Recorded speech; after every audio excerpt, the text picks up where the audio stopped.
نام کیا ہے، اس کی قسمیں کیا ہے؟ تو توحید کی علماء نے 3 قسمیں بتائی ہیں۔ توحید الربوبیہ کہ اللہ کی رب ہونے میں اس کو ایک جاننا، توحید الاسماء والصفات اللہ کے نام اور صفات میں اس کو ایک جاننا، اور تیسرا توحید العبادہ اللہ کی عبادت میں اس کو ایک جاننا۔ اب یہ کیا ہے؟ اس کے رب ہونے میں ایک جاننا، اسماء و صفات نام اور صفاتوں میں ایک جاننا، اور عبادت میں ایک جاننا۔ مختصر سا، زیادہ نہیں رکھوں گا، مختصر سا اس کی ایک جھلک آپ کے سامنے رکھتا ہوں، یہ اس کا کیا معنی ہوتا ہے۔ آئیے، توحید الربوبیہ یہ کیا ہے؟ اللہ کو رب ماننا، مطلب اللہ نے ہم کو پیدا کیا، وہی ہم کو ماریں گا، تمام تر مرحلے پیدائش سے موت تک جو کچھ آتے تمام کا وہ مالک وہ ہے، اچھائی اور برائی کا دینے والا وہ ہے۔ جب کچھ بھی نہیں تھا اللہ کی ذات تھی، جب کچھ بھی نہیں رہیں گا اللہ باقی رہیں گا، یہ سب اس کے رب ہونے میں شامل ہے۔ رب کہتے عربی زبان میں اس ذات کو ہے جو شروعات سے خاتمے تک پہنچائے، اس کو رب کہتے ہیں۔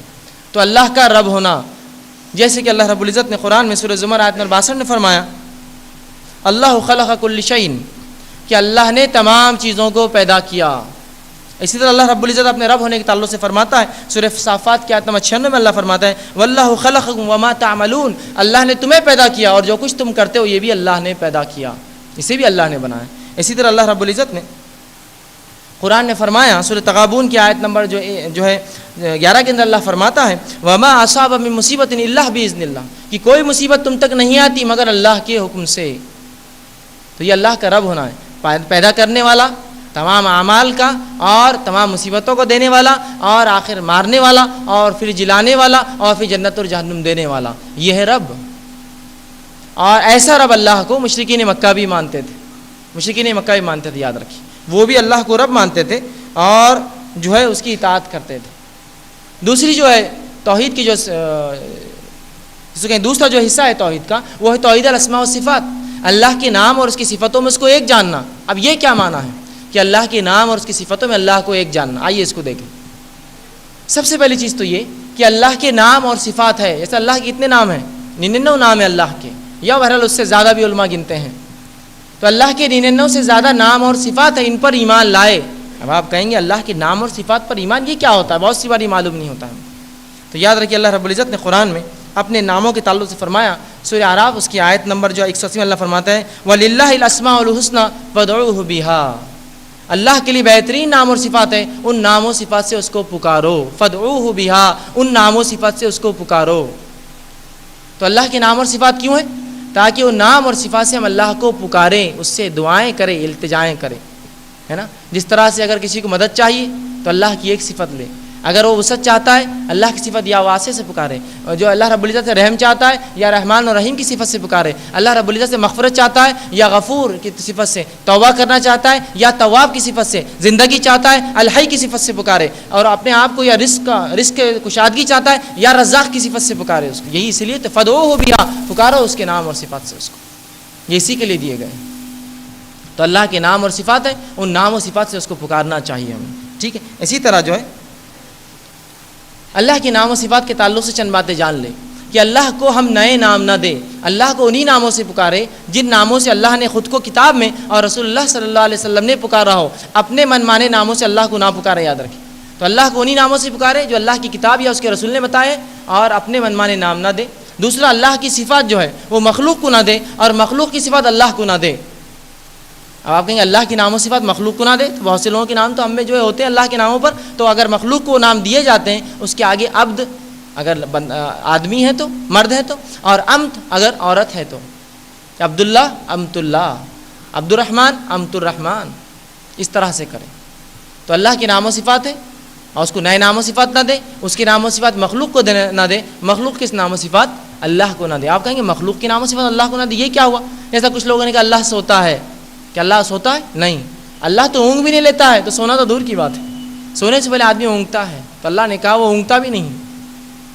بہرحال تو یہ اللہ کے نام و صفات کے تعلق سے۔ اور تیسرا اور سب سے اہم حصہ جو توحید کا ہے وہ توحید العبادہ ہے۔ یہ جو 2 حصے پہلے میں نے آپ کے سامنے مرحلے بتائے، ان دونوں کو مشرکین مکہ بھی مانتے تھے، یاد رکھیے۔ وہ کیسے؟ وہ اللہ کو رب مانتے تھے، دوسرا وہ اللہ کی نام و صفت پر بھی عمل کرتے۔ اسی لیے رسول اللہ صلی اللہ علیہ وسلم کے والد کا نام کیا تھا؟ عبداللہ وہ جانتے تھے اللہ کسی کا نام نہیں ہو سکتا ہے، عبداللہ ہو سکتا ہے نا، عبداللہ ہو سکتا ہے، اسی لیے عبداللہ کہتے تھے، عبد الرحمن، اس طرح سے تو وہی جانتے تھے۔ اصل ان کا جو شرک تھا، اصل کمزوری تھی وہ اسی میں تھی، توحید العبادہ، عبادت میں وہ اللہ کے سوا دوسروں کو بھی شریک کرتے تھے، یہی اصل تھا ان کا، جس سے وہ قیامت تک کے لیے مشرکین کہلائے، قیامت تک کے لیے اسی عمل کی وجہ سے جو ہے وہ مشرکین کہلائے، حالانکہ وہ بھی اللہ کو رب مانتے تھے۔ آئیے قرآن کے اندر چند جگہوں پہ اللہ رب العزت نے ان کا عقیدہ بیان کیا اور کہا، سورہ عنکبوت کی آیت نمبر 63 میں اللہ رب العزت فرماتا ہے وَلَئِن سَأَلْتَهُمْ مَن نَزَّلَ مِنَ السَّمَاءِ مَاءً فَأَحْيَا بِهِ الْأَرْضَ بَعْدَ مَوْتِهَا لَيَقُولُونَ اللَّهُ، کہ نبی محمد صلی اللہ علیہ وسلم پوچھئے کہ کون ہے جو آسمان سے بارش کو برساتا ہے اور پھر مردہ زمین کو زندہ کرتا ہے، یہ کہیں گے وہ اللہ، سَيَقُولُونَ اللَّهُ، یہ کہیں گے وہ اللہ۔ تو مطلب مشرکین مکہ یہ بات جانتے تھے کہ وہ اللہ ہے جو آسمان سے بارش برساتا ہے، وہ اللہ جو آسمان سے بارش برساتا ہے، مردہ زمین کو زندہ کرتا ہے، تمام کو پیدا کرنے والا ہے، یہ سب ان کے عقیدے تھے، یاد رکھیے۔ لیکن اصل شرک جہاں تھا وہ شرک تھا اللہ کے عبادت کے اندر، کہ اللہ کے علاوہ بھی عبادت کرتے، اور آئیے اللہ کے علاوہ جن چیزوں کی عبادت کرتے کیوں کرتے یہ بھی جان لے آپ۔ ان کا یہ عقیدہ بھی اللہ رب العزت نے سورہ زمر آیت نمبر 3 میں بیان کر دیا کہ اللہ کے علاوہ دوسروں کی کیوں عبادت کرتے، اور ان کے شرک سے ہمارے شرک کا بھی انشاءاللہ موازنہ کریں گے، پھر کیا ان کا شرک تھا اور کیا ہمارا شرک۔ تو آئیے یہ واقعہ سنیے، اللہ رب العزت قرآن میں سورہ زمر کی آیت نمبر 3 میں فرماتا ہے الا للہ دین الخالص، خبردار ہو جاؤ دین اللہ کے لیے خالص ہے، یا اللہ کے لیے دین کو خالص کر دو، مطلب اپنی نیتوں کو خالص کر لو اللہ کے لیے۔ آگے اللہ رب العزت فرمایا والذین اتخذوا من دونہ اولیاء ما نعبدہم، اور جنہوں نے اللہ کے علاوہ دوسروں کا اپنا ولی، مددگار، حاجت روا، مشکل کشا، دستگیر بنا لیا ہے، من دون اللہ اولیاء، جنہوں نے اللہ کے سوا یہ تمام چیزیں دوسروں کو دی ہیں۔ اللہ رب العزت فرماتا ہے ما نعبدہم، جب ان سے پوچھا جاتا ہے کہ اللہ کو چھوڑ کر دوسروں کو کیوں یہ سب چیزوں کے لیے پکارتے ہو، تو وہ کہتے ہیں ما نعبدہم، ہم ان کی عبادت نہیں کرتے الا لیقربونا الی اللہ زلفا، ہم جو کچھ پوجا پاٹ آرادھنا اپاسنا جھکتے ہیں اور جو ان کے سامنے منتیں اور مرادیں کرتے ہیں، یہ نظر و نیاز رکھتے ہیں، یہ صرف اس لیے کرتے ہیں ما نعبدہم الا لیقربونا الی اللہ زلفا، یہ اللہ سے ہمیں صرف نزدیک کر دے۔ یہی تو شرک تھا مشرکین مکہ کا، اللہ کو رب مانتے، ان کے 360 بت میں سب سے بڑا بت اللہ تھا، یا سب سے اوپر افضل اللہ کو مانتے، چھوٹے چھوٹے کیوں؟ تو کہتے یہ تو عبادت نہیں کرتے، ان کو راضی اور خوش کرتے ہیں تاکہ اللہ تک پہنچا دے۔ یہاں تو صرف بیچ میں رکھنے کی وجہ سے یہ قیامت تک کے لیے مشرک کہلائے، اور مسلمان تو یہ عقیدہ رکھتا ہے اللہ کو چھوڑ کے دوسرے بھی دیتے ہیں، یہ تو اپنے شرک میں ان سے بھی گیا گزرا ہے، اور پھر توحید پرست اپنے آپ کو، پھر مسلمان اپنے آپ کو، اور پھر اپنے آپ کو جنت کا مستحق سمجھتا ہے۔ اگر گناہ ایک تو سزا ایک، اس شریعت کے اندر ایک گناہ کے لیے 2 سزائیں نہیں ہو سکتی۔